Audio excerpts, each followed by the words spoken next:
Hello, आप सभी का हार्दिक स्वागत है मेरे इस YouTube channel sky music education में। बात करेंगे ग्रंथ के बारे में जो कि 12th क्लास के सिलेबस में है। म्यूज़िक का जो सिलेबस मैं करवा रहा हूँ उसमें दो ग्रंथ हैं, एक है संगीत रत्नाकर और एक है संगीत पारिजात। संगीत रत्नाकर मैं आपको करवा चुका हूँ, तो आज मैं आपको जो करवा रहा हूँ संगीत पारिजात के बारे में बता रहा हूँ। कल आपका एग्ज़ाम है। वैसे तो लास्ट टाइम संगीत पारिजात आया था, लेकिन आपको इस बार भी संगीत पारिजात कर लेना है। ज़रूरी नहीं है कि वो 2 नंबर में आए, लेकिन एक एक 2-2 नंबर के क्वेश्चन आ सकते हैं। 1 नंबर का क्वेश्चन तो आ ही सकता है, तो आप उसकी तैयारी करके चलें। जल्दबाजी में उसको पढ़ें, ज़्यादा टाइम ना लगाएं और जो पॉइंट हैं उसके ज़रूर याद कर लें। और ऐसे ही आप संगीत रत्नाकर के पॉइंट याद कर सकते हैं, क्योंकि 6 नंबर में वो आएगा नहीं, 4 नंबर में 2 नंबर में आएगा, या फिर एक नंबर के 1-2 क्वेश्चन और आ सकते हैं। तो संगीत पारिजात जो है वो एक ग्रंथ है, उसके बारे में बात कर लेते हैं। संगीत का एक महान ग्रंथ है ये। तो हम यहाँ पर प्रश्न आ चुका है संगीत पारिजात के बारे में। अब यहाँ से हम पढ़ रहे हैं। ये क्वेश्चन और भी यहाँ बनता है। पंडित अहोबल कृत संगीत पारिजात के विषय में सामग्री की व्याख्या कीजिए। क्लियर?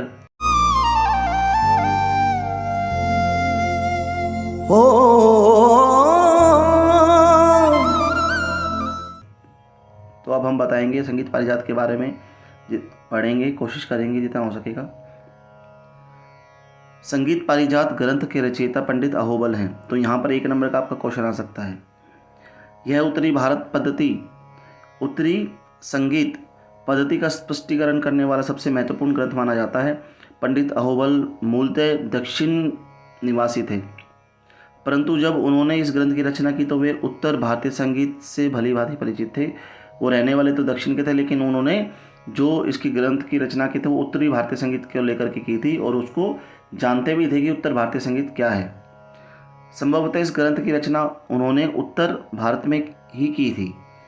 इस ग्रंथ का काल निर्णय नहीं हो सका है, परंतु अधिकांश विद्वानों का मत है कि इसका समय 17वीं शताब्दी का उत्तरार्ध रहा होगा। 17वीं का मतलब ये होता है कि 16 शताब्दी चल रही है, ठीक है। 17वीं मतलब आने वाली है जो। तो अभी जो है इसके अंदर बता रखा है कि 1650 से 1651 से 1700 के बीच में, जहाँ तक कि इसका अनुमान लगाया गया है कि ये ग्रंथ बना होगा। सैर ओस्ले ओरिएंटल कलेक्शंस में लिखते हैं, संगीत पारिजात का फारसी भाषा में अनुवाद वासुदेव के पुत्र दीनानाथ द्वारा सन 1724 में हुआ था। इसके अतिरिक्त पंडित भावभट्ट जो औरंगजेब के समकालीन थे, पंडित भावभट्ट अपने ग्रंथ संगीत अनूप विलास में पारिजात के उदाहरण देते हैं। इसी प्रकार पारिजात के अध्ययन से ज्ञात होता है कि लेखक को सोमनाथ द्वारा लिखित राग विबोध, जिनका समय 1610 ईस्वी है, का पूरा ज्ञान था। अतः इन तर्कों के आधार पर यह निश्चित होता है कि यह ग्रंथ 7वीं शताब्दी के उत्तरार्ध में लिखा गया होगा।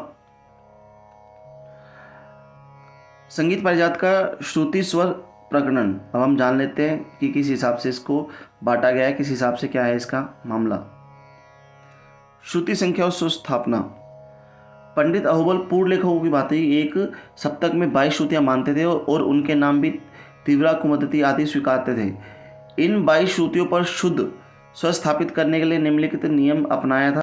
चतुश्चय षडज मध्यम पंचमा द्वैत निषाद गंधारो त्रिस्तुर ऋषभ धैवतो, अर्थात सामापा की 4 श्रुतियाँ, रेधा की 3 श्रुतियाँ और गाने की 2 श्रुतियाँ उन्होंने बताई हैं। जैसा कि मैं आपको श्रुतियों के बारे में बता चुका हूँ और ग्राम में ही मैंने आपको बताया था, वही चीज़ इन्होंने बताई है। वह शुद्ध स्वरों को उनकी अंतिम श्रुति पर स्थापित करते थे।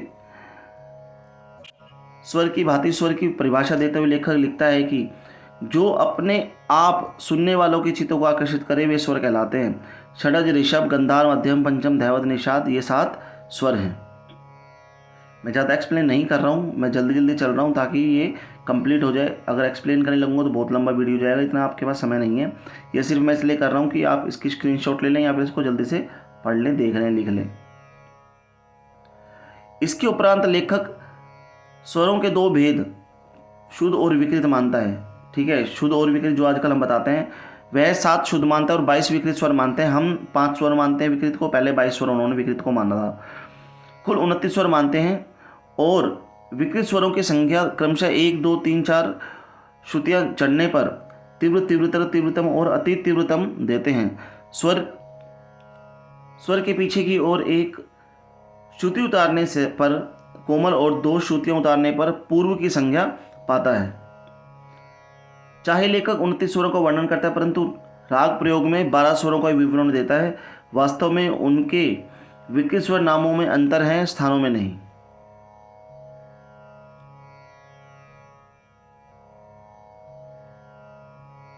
वीणा के तार पर स्वरों की स्थापना।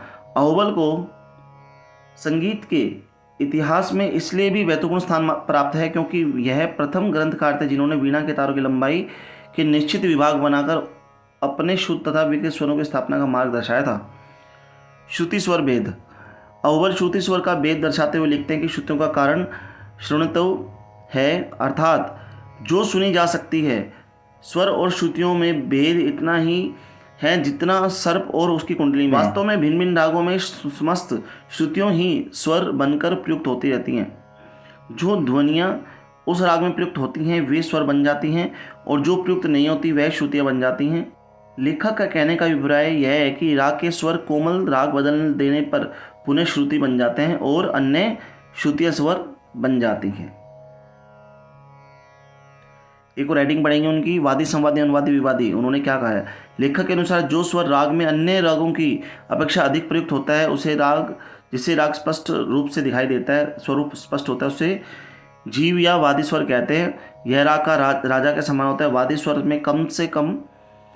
स्वर से कम और अन्य स्वरों से ज़्यादा राग में जिस स्वर का प्रयोग होता है उसे संवादी स्वर कहते हैं। वादी, संवादी के अतिरिक्त जो राग में प्रयुक्त किए जाते हैं उन्हें अनुवादी स्वर कहते हैं। विपरीत वाद रखने वाला विवादी स्वर कहलाता है। मतलब विपरीत वाद का मतलब होता है कि उसके अंदर अगर मान लो कोई स्वर नहीं लगा हुआ फिर भी वो स्वर लगा दिया जाए गाते हुए तो वह विवादी स्वर कहलाएगा, विवाद उत्पन्न कर देगा।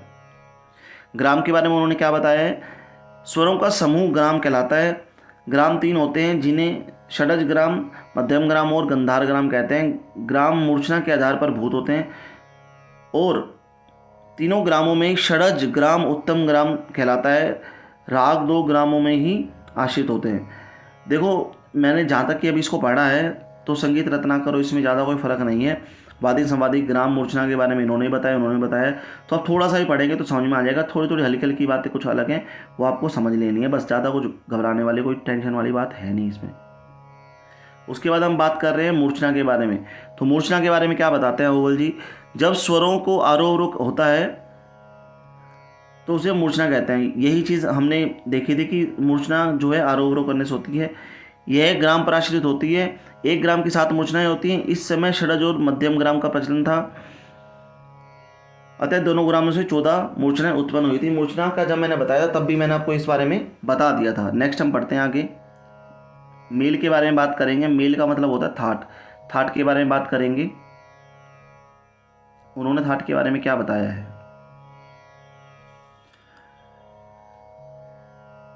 जब संगीत परिजात की रचना हुई तब उस समय ग्राम मूर्छना पद्धति समाप्त हो रही थी, अतः दोनों का उल्लेख ही इसमें किया गया। लेखक के अनुसार मेल रागों का उत्पन्न करने की शक्ति रखने वाला स्वरों का एकमात्र क्रम था। वर्ण के बारे में, मतलब मेल का मतलब होता है थाट। थाट से रागों की उत्पत्ति होती है। वर्ण का मतलब अब बता रहे हैं वर्ण। वर्ण की परिभाषा लेखक इस प्रकार देता है: गायन की क्रिया का स्वरों के पदादि से विस्तार करने पर वह वर्ण कहलाता है, जो कि 4 प्रकार के हैं: स्थायी, आरोही, अवरोही और संचारी। ये वर्ण की परिभाषा मैं बता चुका हूँ और ये परिभाषा आपकी आ भी सकती है। नेक्स्ट हम चलते हैं। अलंकार के बारे में बताया उन्होंने, तो अलंकार के लिए उन्होंने क्या कहा है वो सुन लेते हैं। अलंकार की परिभाषा में लेखक लिखते हैं कि किसी चीज़ को सजाने को अलंकार कहते हैं।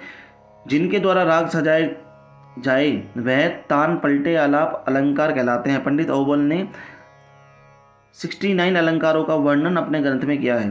राग प्रकरण अध्याय। राग प्रकरण के बारे में बताया उन्होंने। एक अध्याय है जिसका नाम राग प्रकरण है। लेखक ने 122 रागों का वर्णन अपने ग्रंथ में किया है। वह थाटों का भी उल्लेख करता है पर रागों को थाटों के अंतर्गत नहीं रखता।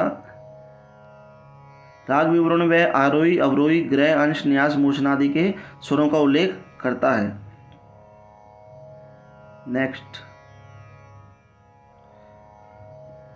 ये अंतिम पैराग्राफ आ चुका है। गायन समय, तो गायन समय के बारे में क्या बता रहा है लेखक? लेखक संगीत परिजात में अपने समय के प्रचलित रागों का गायन समय भी देता है। जैसे रामकली तोड़ी दिन के प्रहर में गाए बजाए जाएं, मुखारी ललित बैवरी हर समय गाए बजाए जा सकते हैं। इसमें 122 रागों का परिचय और उनका गायन समय बताया गया है। मतलब उन्होंने जो एक ग्रंथ में जो एक गायन समय के बारे में लिखा गया उसके अंदर उन्होंने बता रखा है कि उनका निश्चित समय होना चाहिए। इसके अतिरिक्त लेखक के मूल ग्रंथ में गायक के गुण दोष प्रकरण, वाद्याध्याय और तालाध्याय भी दिए गए थे, परंतु मूल ग्रंथ का वास्तविक रूप प्राप्त होने के कारण इसका स्पष्टीकरण करना कठिन है। वास्तव में हम अहोबल की संगीत देन को कभी नहीं भूल सकते। देखो, इसके अंदर मैं बताता हूँ मोटे तौर पे क्या क्या बताया गया है। उन्होंने जब अपने ग्रंथ की रचना की तो उसके अंदर संगीत के बारे में बहुत सारी बातें बताई हैं संगीत की, ठीक है। उन्होंने देखो क्या क्या बताया है। एक तो उन्होंने बताया है श्रुति के बारे में, श्रुति संख्या और स्वर स्थापना, ठीक है, क्या है किस हिसाब से उन्होंने बताया गया है। 22 श्रुतियाँ बताई गई है, 22 श्रुतियों पर स्वरों को स्थापित किया गया है और उन्होंने यहाँ पर भी श्रुतियों का अंतर बताया गया है। उसके बाद उन्होंने स्वर की परिभाषा दी है, श्रुति के बाद स्वर की परिभाषा दी है। 7 स्वर उन्होंने माने, ठीक है। कुल मिलाकर उन्होंने 32 स्वर माने और 7 शुद्ध माने और 22 विकृत स्वर माने उन्होंने। उसके बाद हम ऊपर चलेंगे, थोड़ा सा और देखेंगे नीचे। उन्होंने वीणा के तार पर भी स्वरों की स्थापना करके बताया है। श्रुति और स्वर के बीच का जो भेद है वो भी बताया है, श्रुति स्वर का जो भेद बताया उन्होंने।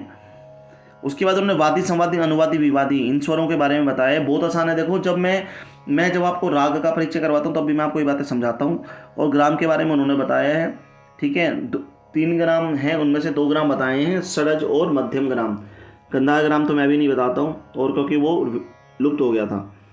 फिर उन्होंने मूर्छनाओं के बारे में बताया है। मूर्छनाओं के बाद उन्होंने बताया है मेल मतलब थाट के बारे में उन्होंने बताया। थाट के बारे में उन्होंने वर्ण के बारे में बताया है। वर्ण के बाद अलंकार बताया। अलंकार के बाद उन्होंने राग के बारे में बताया कि 122 रागों का वर्णन उन्होंने अपने किया है। फिर उन्होंने गायन समय के बारे में बताया है।